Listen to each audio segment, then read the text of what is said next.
we have really gone a full circle. Today, I am gonna go, nah.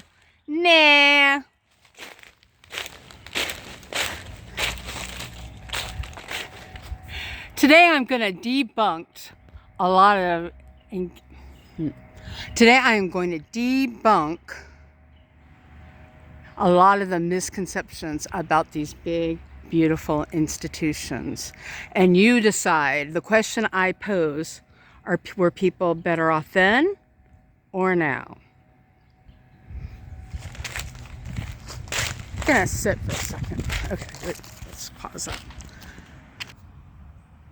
Hey, I'm Sarah Parker, and I want to tell you some of the history of at one time the largest institution in the world, and it's here right now in Georgia where I'm sitting.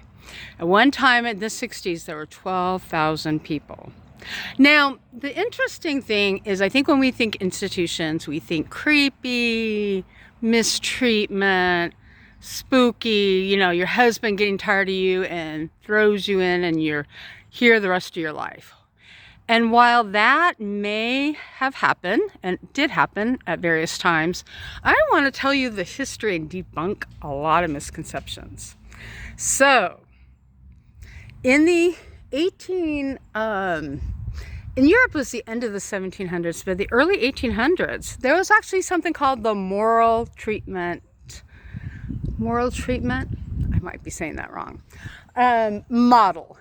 And a lot of Victorians wanted to help the less fortunate.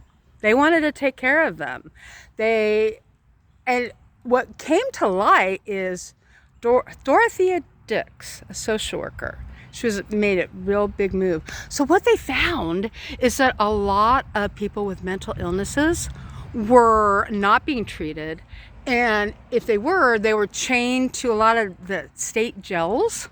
They were in jails, they were homeless, there wasn't any good treatment for them. Each state, each county, a lot of them were actually in county jails, didn't know quite what to do with them and did whatever they can. Each community did something different. But there was a lot of mistreatment that was with the chains and all of that. So this big thing happened where they're like, no, we want to treat people with mental illness with kindness and respect. And there was this model of, if we can treat them humanely, give them a purpose, give them recreation, give them a schedule, they're going to get better. Their self-esteem will be better, and they would give them kind of a purpose in life. So what they did was they made these great big institutions. Now, ironically, we think, ugh, creepy. I think it's just that Victorian. It was the Victorian era of looking for the building. So I think anytime we see Victorian, I think automatically a lot of us are like, ooh, ghosts and creepy and blah, blah, blah. I want you to think back, if you lived in the 1800s, this opened in 1842, and all of a sudden you got to live in this kind of building. Compare that to what most people in the 1840s in the US were probably living in. These were like resorts. These were amazing. They had all the nicest features. They put all this money into creating these beautiful buildings. You know what else? This is something really cool. So they saw the homeless. They called them paupers. And if somebody wanted to pay $100, they said, we want people not to be homeless and taken care of. So it cost $100 a year. They could get all their clothing, food, and shelter for $100 a year, which, is probably, I don't know how much that is equivalent to now. It's a lot, but I mean, and so people, when they first opened, actually lived here that weren't necessarily mentally ill, but rented a place. Okay. So they had this model, and so I'll post the rules, but the staff had these rules to treat them well.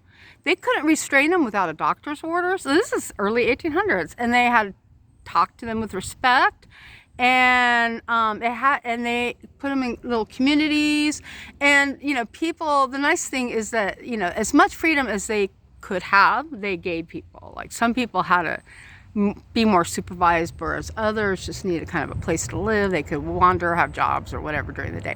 But this was Milledgeville. They actually made a whole community city. They had their own cafeteria. Eventually, they had their own power plant.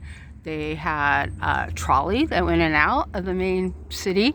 So it was its own city with lots of buildings. They had, I think, 14 churches at the time. Because remember, we're in the South, the Bible Belt, a lot of religious people. But they also had a variety of religions. So they had, if you were Jewish or even Muslim. So this was a lot more advanced than I think in our brains were thinking. So what went wrong? Because of, people, and it kind of depended on who was in charge and everything. But what went wrong? So funding. And then people they said about the turn of the century, the funding kind of stopped. There's fads in society where let's take care of these people to, we want to keep our own money, And it's just the same as today. So we go into fads where we feel like we are obligated to, why people need to pull by their bootstraps and why should I be paying my taxes for them or whatever. So anyway, 1900 rolls around and they get overcrowded, which is amazing because there's several buildings here. They get overcrowded, so then they had to use more and more restraints, more and more weren't supervised, and there'd be like one doctor per 100 people. Their staff is short. So then is when the atrocities started happening, and then also just the public just isn't as interested. And then something came along with medication. So people started using medications and actually got a lot better with medications, much, much better. So there became, in the 60s, of course the 60s was when they had the most people here. 12,000 and really overcrowded and all that. By the way, like nurses had apartments. Doctors would have their own homes. So a lot of people that worked here actually because they couldn't pay them a lot, they actually had them live here and paid their expenses. So it was an interesting gig. Because a lot of people have lived here, and even now, if you I'm on Facebook sites and people say, "Oh yeah, I used to live there," and they had their own medical hospital too. So a lot of staff would have babies there, or so you weren't necessarily mentally ill, and but you could use that hospital. So yeah, this was a happening place. It's empty now. Yeah. So in the 60s became this institutionalization program, and it was funded a lot by Kennedy. And so in order for that to happen, and it sounded great. And, I almost kind of wonder how much is political that 60s, all of a sudden we're talking how terrible institutions are, maybe to push the public into thinking, oh, deinstitutionalization is much better. I kind of wonder. Because history just doesn't, there were terrible times, but wasn't all terrible. As much as I think people think, there was good and bad, but it was, anyway. So, 60s come, and they deinstitutionalized. We had good medications. We started putting funding and putting money into mental health systems and centers and smaller facilities. In fact, there's a law now that said, I can't remember, they can't fund over 18 people just to prevent this from happening. So you can't find public facilities more than that many people. That's federally supported. And they started Medicaid around then,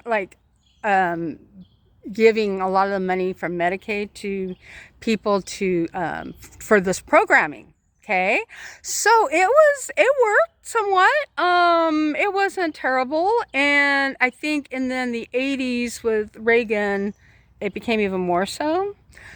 So this ended. So numbers start really dwindling because they wanted the mental health system that we have right now, where that means that there's support in the community. Fast forward to 2025, and guess what? Guess where most of the homeless people, the largest mental health centers are? Prisons. Prisons. So off now we are back to, we've gone a full circle. And now lot of our prisons or jails, like, I don't know how, I can't remember. It's like 30%. I'll look it up. But 30 to 50% have a major mental illness. So that's where people are being treated, and on the streets. So I'll look up the statistics for that. I used to know it, but a good chunk of our people that are homeless have a mental illness. So we've gone a full circle. That was what they were trying to solve, and then they built this. And then they didn't put the funding, so it got bad. Then they put the funding instead so that people could live independently. Guess what? No funding anymore. I mean, some funding, but they're not funding it the way it should. So where are the people? In jails. So we're either paying for them to be in a pretty place like this with lots of land. That was part of the program. Yeah, the mental health treatment. Or we are paying for prisons or for the homeless, the situations with homeless shelters and homelessness. And what are we doing? So we pay for this one way or the other. If we don't take care of the most needy people, we take care of them, they end up in our prisons, and we're taking care of them that way. Are we better? I would venture to say we are not. The problem is that we need to put and fund and really look at these and not have it be a political thing. Unfortunately, our political system is such that we just can't make decisions and we can't problem solve. Oh, here's a funny, ironic thing.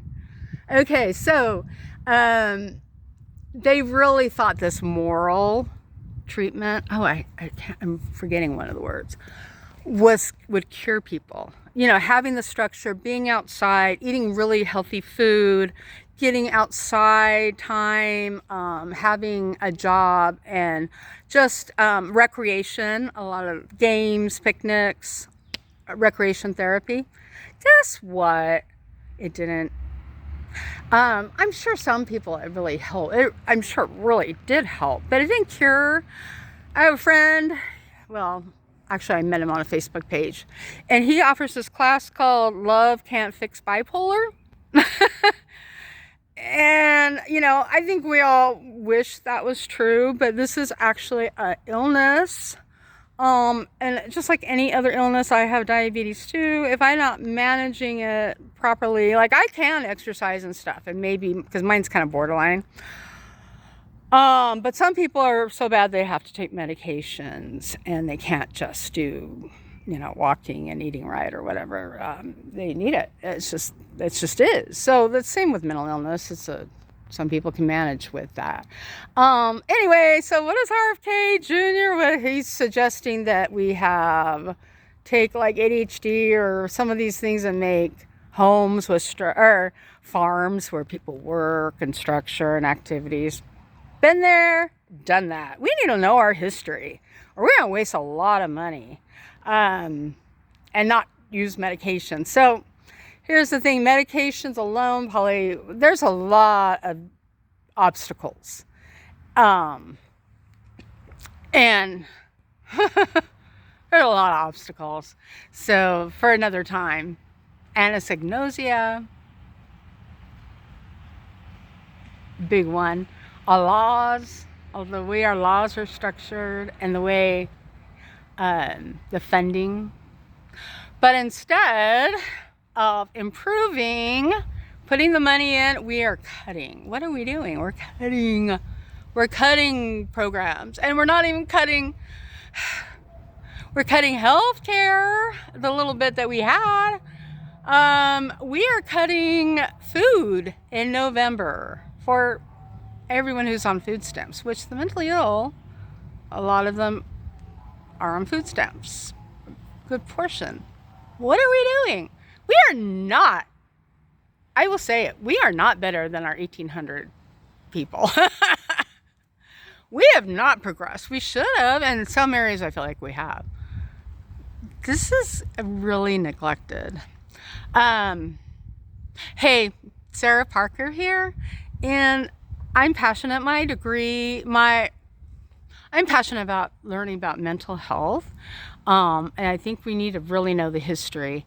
I am a master's. I've been a caseworker, and I am a mother of someone who struggles with their mental health. And I have been I was a caseworker in the late 80s and 90s for my career. And I could get services for people at that time. I could find housing. I could get them on Social Security.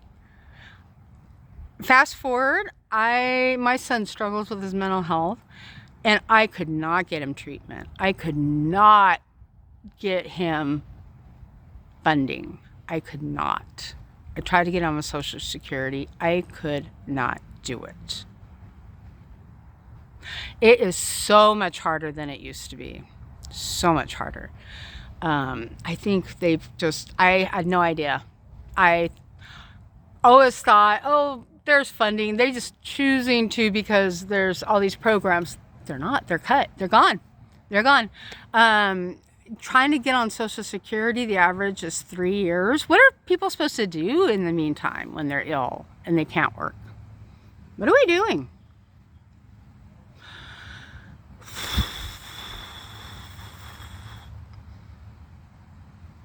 Yeah. That, to me, is spooky.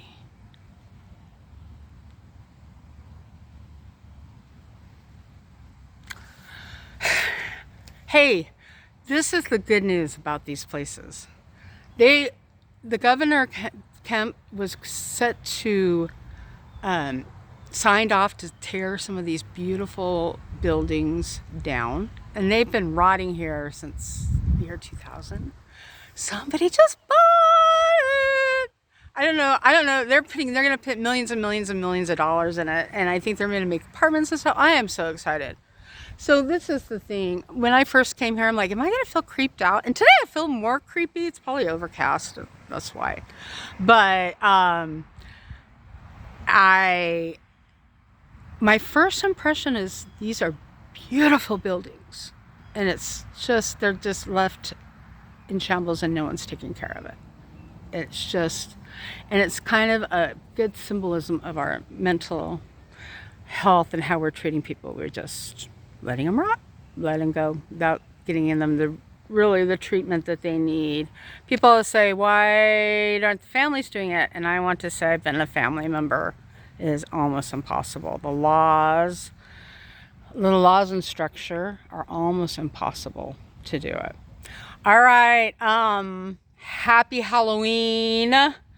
And hopefully we realize that yes, these are creepy because they've been deserted forever. And they're creepy because they got improperly funded for the last 100 years they're open, really. They were underfunded, and so they were creepy. But the first 50 or 60 years, they're actually wonderful.